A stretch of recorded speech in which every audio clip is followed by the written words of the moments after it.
मैं doctor VS. Pal, professor and head of the department of psychiatry. आज हम लोग बात करेंगे कि हमारे घर में अगर कोई व्यक्ति जिसको मानसिक परेशानी है, उसको हम कैसे केयर करें, उसको हैंडल कैसे करें। डॉक्टर साहब बहुत दिक्कत हो रही है, तो उसके लिए कुछ टिप्स हैं कि अगर व्यक्ति पे निर्भर करता है कि हमारी परेशानी क्या है और व्यक्ति हमारा हमको कैसे परेशान कर रहा है या हम कैसे नहीं मैनेज कर पा रहे हैं, तो उसके बहुत सारी ऐसी बीमारियां होती हैं, खास तौर से इस तरीके की बीमारियां जिसमें व्यक्ति को अपनी बीमारी के बारे में, जो भी वो बीमार होता है, उसको एहसास नहीं होता है कि वो बीमार है। जब उसको एहसास ही नहीं होता ये बीमार है, तो वो सहयोग हमारे इलाज में या घर के जो भी हम लोग बात कहते हैं, कार्य बताते हैं, वो नहीं करता है। दोस्तों, ये बीमारियों का एक लक्षण ही है जिसमें व्यक्ति को खुद के प्रति एहसास खत्म हो जाता है या खुद को वो बीमार नहीं मानता है। तो सबसे पहला तो यही है कि हमें आइडेंटिफिकेशन होना चाहिए। जितनी जल्दी हम ऐसे लोगों को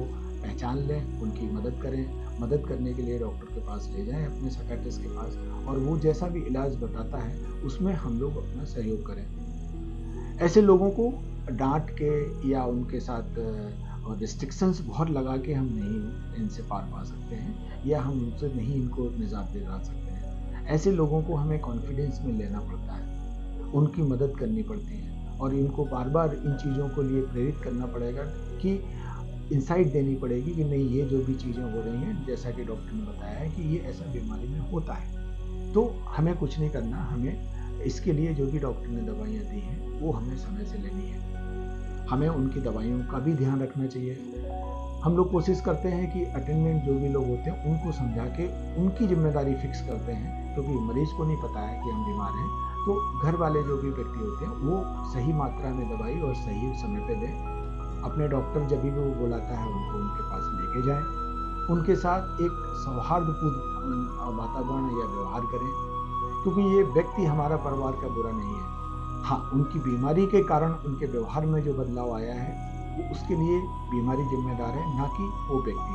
हमारा व्यक्ति तो परिजन है, जो भी है वो हमको प्रिय है, लेकिन इस परेशानी की वजह से उसमें दिक्कत हो रही है, उसके लिए हम उसकी मदद करें। कई बार ये चीज़ें, हमारे जो व्यवहारिक परेशानियां हैं, वो गंभीर बीमारियों के अलावा कई बार नशे से संबंधित जो भी परेशानियां होती हैं, नशा जो लोग सेवन करते हैं, उनमें भी इस तरीके की चीज़ें देखी गई हैं कि वो उनके घर के लोग बहुत परेशान होते हैं।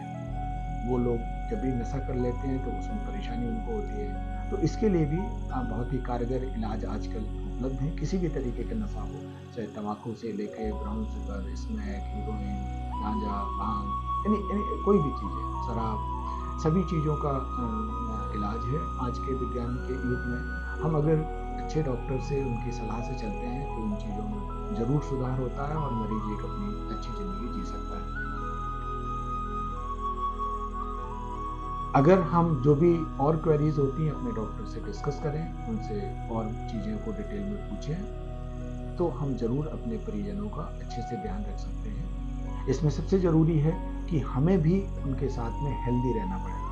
कई बार हम ओवर एग्जर्ट कर लेते हैं, हमें नहीं समझ में आता है, तो हमारा पूरा परिवार की ही दिक्कतें हो जाती हैं, हमारी प्रोडक्टिविटी भी कम हो जाती है। वो ना होने दें, बर्नआउट ना होने दें। उससे पहले ही हम अपने चिकित्सक से मिलें और उसके संबंध में जो भी उचित इलाज है उसका सेवन कराएं। Thank you very much.